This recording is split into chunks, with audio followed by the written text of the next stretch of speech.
Hi hello friends, welcome back to Vaishu tips. ಇವತ್ತು ನಾನು ನನ್ನ ಕೂದಲು ಎಷ್ಟು ಉದುರ್ತಾ ಇರೋ ಸಮಸ್ಯೆನ ನಾವೆಲ್ಲರೂ ಕಾಣ್ಬೋದು.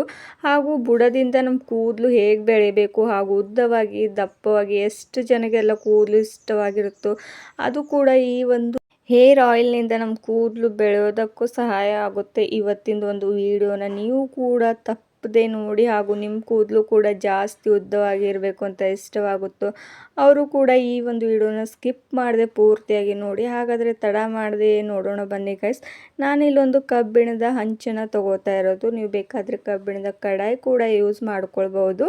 ಈ ಒಂದು ಹಂಚನ್ನು ನಾನು ಲೋ ಫ್ಲೇಮಲ್ಲಿ ಇಟ್ಕೊಂಡು ಸ್ವಲ್ಪ ಬಿಸಿ ಆದ ತಕ್ಷಣ ನಾನು ಇದರೊಳಗಡೆ ಸ್ವಲ್ಪ ಪ್ರಮಾಣದಲ್ಲಿ ಮೆಂತ್ಯನ ಆ್ಯಡ್ ಮಾಡ್ಕೋತಾ ಇರೋದು. ನೋಡ್ಬೋದು, ಸ್ವಲ್ಪನೇ ಮೆಂತ್ಯ ತಗೋತಾ ಇರೋದು ನಾನು ಇದರೊಳಗಡೆ.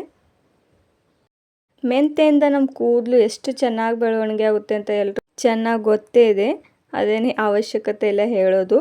ಹಾಗೂ ನಾನು ಇದರೊಳಗಡೆ 1 ಟೀ ಸ್ಪೂನಷ್ಟು ಟೀ ಪುಡಿನ ತಗೋತಾ ಇರೋದು.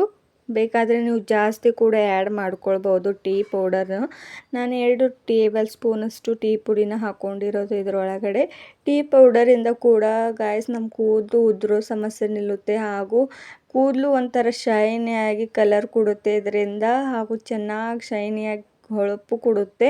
ಹಾಗೆ ನಾನಿಲ್ಲಿ ಮೊದಲೇ ಕರಿಬೇವಿನ ಪೌಡರ್ನ ಮಾಡ್ಕೊಂಡು ಇಟ್ಕೊಂಡಿರೋದು. ಹೀಗೆ ಯಾವಾಗ ನನಗೆ ಬೇಕಾಗುತ್ತೋ ಹಾಗೆ ಯೂಸ್ ಮಾಡ್ಕೊಳ್ಳೋದಕ್ಕೆ ಹೀಗೆ ಕರಿಬೇವನ್ನ ಒಣಗಿಸ್ಕೊಂಡು ಹಾಗೆ ಪೌಡರ್ನ ಮಾಡ್ಕೊಂಡು ಇಟ್ಕೊಂಡಿದ್ದೆ. ಅದು 2 ಟೇಬಲ್ ಸ್ಪೂನಷ್ಟು ಕರಿಬೇವು ಪೌಡರ್ನ ಆ್ಯಡ್ ಮಾಡ್ಕೊಂಡಿರೋದು ಇದ್ರೊಳಗಡೆ. ಈ 3 ಇಂಗ್ರೀಡಿಯೆಂಟ್ಸ್ನ ಚೆನ್ನಾಗಿ ಹುರಿದುಕೊಳ್ಳಿ. ಬ್ಲ್ಯಾಕ್ ಆಗೋವರೆಗೂ ಇದನ್ನು ಚೆನ್ನಾಗಿ ಒಂದು 2 ಮಿನಿಟ್ಸ್ವರೆಗೂ ಹುರ್ಕೊಳ್ಳಿ. ನೋಡ್ಬೋದು ಕಲರ್ ಕೂಡ ಸ್ವಲ್ಪ ಮಟ್ಟಿಗೆ ಚೇಂಜ್ ಆಗ್ತಿರೋದು ಅಂತ. ಹೀಗೆ ಇನ್ನೂ ಸ್ವಲ್ಪ ಬ್ಲ್ಯಾಕ್ ಆಗೋವರೆಗೂ ನಾನು ಹುರ್ಕೊಡ್ತೇನೆ. ನೋಡಿ, ನಿಮಗೆ ಬ್ಲ್ಯಾಕ್ ಆದ ತಕ್ಷಣ ಕೂಡ ತೋರಿಸ್ತಾ ಇರೋದು ಎಷ್ಟು ಚೆನ್ನಾಗಿ ಬ್ಲ್ಯಾಕ್ ಆಗಿದೆ ಅಂತ. ಫುಲ್ ಕಪ್ಪಗಾಗಿಬಿಟ್ಟಿದೆ ಎಲ್ಲ ಮೆಂತ್ಯ ಕಾಳು ಪೌಡರ್ ಎಲ್ಲ ಕೂಡ. ಹೀಗೆ ಬ್ಲ್ಯಾಕ್ ಆದ ನಂತರ ನಾನು ಇದನ್ನು ಸ್ವಲ್ಪ ಮಟ್ಟಿಗೆ ತಣ್ಣಗಾಗಲು ಬಿಟ್ಟಿರೋದು. ನೋಡ್ಬೋದು, ಸ್ವಲ್ಪ ಮಟ್ಟಿಗೆ ತಣ್ಣಗಾದ ನಂತರ ನಾನು ಹೀಗೆ ಒಂದು ಕುಟ್ಟೋದನ್ನ ನಿಮ್ಮ ಹತ್ರ ಇದ್ದರೆ ಕೂಡ ಯೂಸ್ ಮಾಡ್ಕೊಳ್ಬೋದು. ತೊಗೊಂಡು ನಾನೇನು ಮಿಕ್ಸಿ ಜಾರ್ಗೆ ಪೌಡರ್ನ ಹಾಕ್ಕೊಳ್ತಿಲ್ಲ.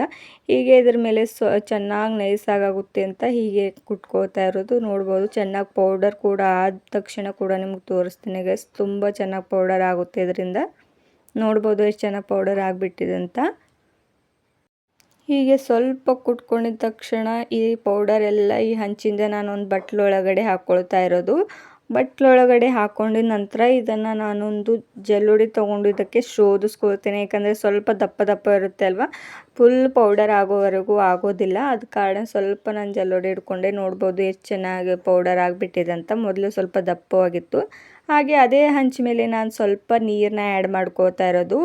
ಈ ಎಣ್ಣೆನ ನಾನು ಡಬಲ್ ಬಾಯ್ಲಿಂಗ್ ಹೇಗೆ ಮಾಡ್ತೇನೆ ಅಂತ ನೋಡಿ ಗೈಸ್ ಇವತ್ತು. ಸ್ವಲ್ಪ ಅದರೊಳಗಡೆ ನೀರನ್ನ ಆ್ಯಡ್ ಮಾಡಿಕೊಂಡು ಒಂದು ಬಟ್ಲೊಳಗಡೆ ಕೊಬ್ಬರಿ ಎಣ್ಣೆನ ಆ್ಯಡ್ ಮಾಡ್ಕೊಂಡಿದ್ದೆ ನಾನು ಯಾವಾಗ ಬೇಕೋ ಅಷ್ಟೇ ಪ್ರಮಾಣದಲ್ಲಿ ಕೊಬ್ಬರಿ ಎಣ್ಣೆನ ಆ್ಯಡ್ ಮಾಡಿಕೊಂಡು ವಿಡಿಯೋ ಮಾಡ್ತಾ ಇರ್ತೇನೆ. ನೀರೊಳಗಡೆ ಹೀಗೆ ಎಣ್ಣೆನ ಇಟ್ಕೊಂಡು ಹೀಗೆ ಇಟ್ಕೊಂಡಿರೋಂಥ ಪೌಡರ್ನ ಇದರೊಳಗೆ ಆ್ಯಡ್ ಮಾಡ್ತಾ ಇರೋದು. ನೋಡ್ಬೋದು, ನಾನು ಈ ಪೌಡರ್ನ ಎಷ್ಟು ಡೇಸ್ ಬೇಕಾದರೂ ಹೀಗೆ ಸ್ಟೋರ್ ಮಾಡಿ ಇಟ್ಕೊಳ್ಬೋದು. ಯಾವಾಗ ನನಗೆ ಎಣ್ಣೆ ಹಚ್ಕೊಳ್ಬೇಕು ಅನಿಸುತ್ತೆ ಹೀಗೆ ನಾನು ಡಬಲ್ ಬಾಯ್ಲಿಂಗ್ ಎಣ್ಣೆನ ಮಾಡಿಕೊಂಡು ಹಚ್ಕೋತಾ ಇರ್ತೇನೆ ಗೈಸ್. ಎಣ್ಣೆ ಒಳಗಡೆ ಆ ಪೌಡರ್ನ ಹಾಕ್ಕೊಂಡು ಹೀಗೆ ಸ್ವಲ್ಪ ಒಂದು ಸ್ಪೂನಿಂದ ಹೀಗೆ ಕೈ ಆಡಿಸಿ, ಯಾಕಂದರೆ ಒಂದೇ ಜಾಗದಲ್ಲಿ ಕೂಡುತ್ತೆ ಆ ಒಂದು ಪೌಡರ್.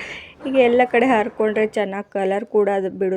ಹಾಗೂ ಅದರಲ್ಲಿರುವ ಅಂಶಗಳು ಕೂಡ ಎಣ್ಣೆ ಒಳಗಡೆ ಚೆನ್ನಾಗಿ ಬಿಟ್ಟುಕೊಂಡು ಶಕ್ತಿಶಾಲಿಯಾದಂಥ ಒಂದು ಎಣ್ಣೆ ಕೂಡ ರೆಡಿ ಆಗುತ್ತೆ. ನಮ್ಮ ಹೇರ್ ಫಾಲ್ಗೆ ತುಂಬ ಕಂಟ್ರೋಲ್ ಮಾಡುತ್ತೆ. ಹಾಗೂ ಡ್ಯಾಂಡ್ರಫ್ ಸಮಸ್ಯೆ ಇದ್ದರೂ ಕೂಡ ಅದು ಕೂಡ ಸರಿಯಾಗುತ್ತೆ ಈ ಒಂದು ಹೇರ್ ಆಯಿಲ್ನಿಂದ. ಹಾಗಾದರೆ ನಿಮಗೂ ಕೂಡ ಈ ಒಂದು ಎಣ್ಣೆ ಇಷ್ಟವಾದರೆ ನೀವು ಕೂಡ ಟ್ರೈ ಮಾಡಿ ನೋಡಿ ಗಾಯ್ಸ್. ಹಾಗೂ ನಿಮ್ಮ ಕೂದಲು ಕೂಡ ಉದುರೋ ಸಮಸ್ಯೆ ನಿಲ್ಲುತ್ತೆ ಇದರಿಂದ. ಹಾಗಾದರೆ ನಿಮಗೂ ಕೂಡ ಇವತ್ತಿನ ಒಂದು ವಿಡಿಯೋ ಇಷ್ಟವಾದರೆ ಲೈಕ್ ಆ್ಯಂಡ್ ಶೇರ್ ಮಾಡಿ ಹಾಗೂ ಕಮೆಂಟ್ ಮಾಡೋದು ಕೂಡ ಮರಿಬೇಡಿ. ಹಾಗಾದರೆ ಸಬ್ಸ್ಕ್ರೈಬ್ ಮಾಡ್ಕೊಳ್ದೆ ಈ ಒಂದು ವಿಡಿಯೋನ ನೋಡ್ತಿದ್ರೆ ನೀವು ಕೂಡ ಸಬ್ಸ್ಕ್ರೈಬ್ ಮಾಡ್ಕೊಳ್ಳಿ ಗಾಯ್ಸ್. Thank you.